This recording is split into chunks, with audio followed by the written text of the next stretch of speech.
Hello friends, আপনারা সবাই কেমন আছেন? আশা করি আপনারা সবাই ভালো আছেন। আমিও ভালো আছি।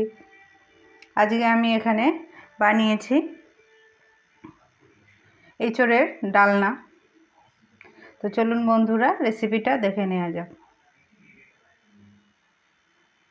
প্রথমে আমি এখানে গ্যাসটা ধরিয়ে কড়াই বসিয়ে কড়াইয়ের মধ্যে জল দিয়ে সামান্য লবণ আর হলুদ দিয়েছি। দিয়ে আমি প্রথমে দুটো আলু মিডিয়াম সাইজের টুকরো করে কেটে নিয়েছি, সেটা একটু ভাপিয়ে নেব। ভাপানো হয়ে গেছে, এবার আমি এটাকে তুলে নেব।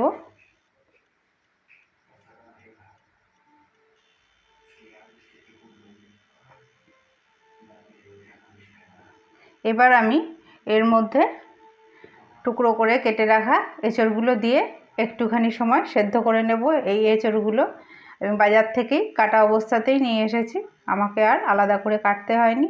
তো এটাকে আমি 3-4 মিনিট মতন সেদ্ধ করে নিয়েছি। খুব ভালোভাবে ফুটে গেছে। এবার আমি এটা জল ছেঁকে তুলে নেব।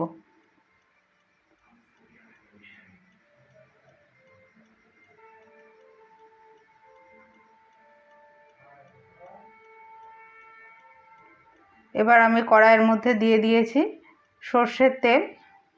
তেলটা একটু গরম হয়ে গেলে পরে প্রথমে আমি আলুগুলোকে খুব ভালো করে ভেজে নেব।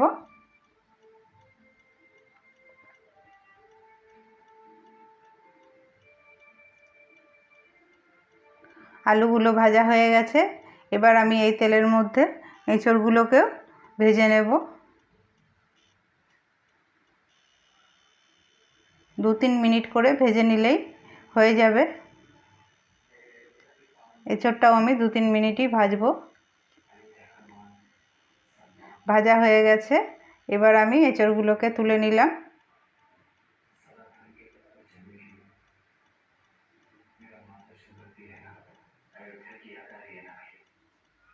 এবার আমি এর মধ্যে সামান্য একটু তেল অ্যাড করব। করে এর মধ্যে দিয়ে দিলাম সাদা জিরা ফোড়ন, একটা তেজপাতা, একটা শুকনো লঙ্কা, গোটা গরম মশলা, দারচিনি, এলাচ, লবঙ্গ। ফোড়নটা একটু নেড়ে নিয়ে এর মধ্যে আমি কিছুটা কুচানো পেঁয়াজ দিয়ে দিলাম।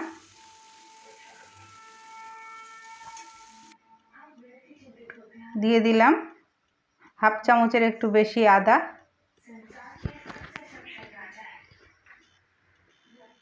হাফ চামচ রসুন বাটা, তার সাথে কাঁচা লঙ্কাও বাটা রয়েছে, সেটা একসাথে, স্বাদ মতন লবণ।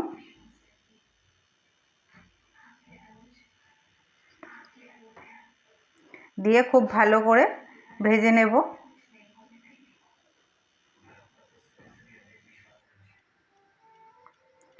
এবার আমি এর মধ্যে বাকি মশলাগুলো অ্যাড করব। এখানে আমি দিয়েছি দুটো কাঁচা লঙ্কা কুচিয়ে, হাফ চামচের মতন ধনে গুঁড়ো, 1 চামচ জিরে গুঁড়ো, হাফ চামচ হলুদের গুঁড়ো আর হাফ চামচ কাশ্মীরি লঙ্কার গুঁড়ো।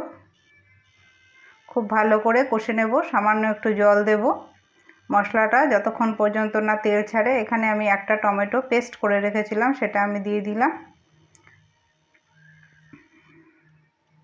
মশলাটাকে খুব ভালো করে কষিয়ে নিতে হবে। আমি মিনিট 10 ধরে মশলাটাকে কষিয়েছি।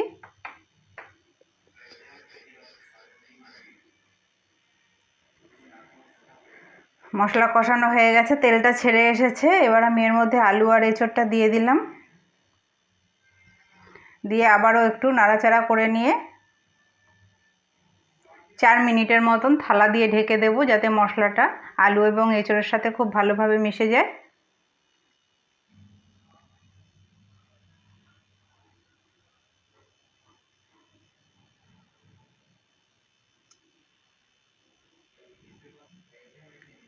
ফিরে এসেছি ঢাকনা খুলে, নাড়াচাড়া করে নিয়েছি। এবার আমি এর মধ্যে দিয়ে দেব দিয়ে দেব পরিমাণ মতন জল।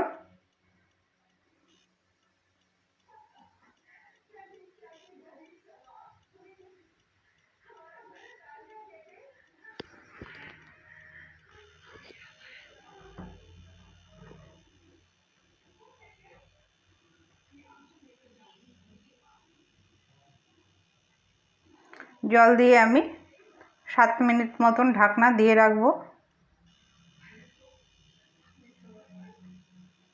7 মিনিট পরে চলে এসেছি। আলু আর ইঁচড় পুরো সেদ্ধ হয়ে গেছে, ঝোলের কালারটা দারুণ এসেছে। একদম দেখে মনে হচ্ছে খাসির মাংস রান্না করা হয়েছে।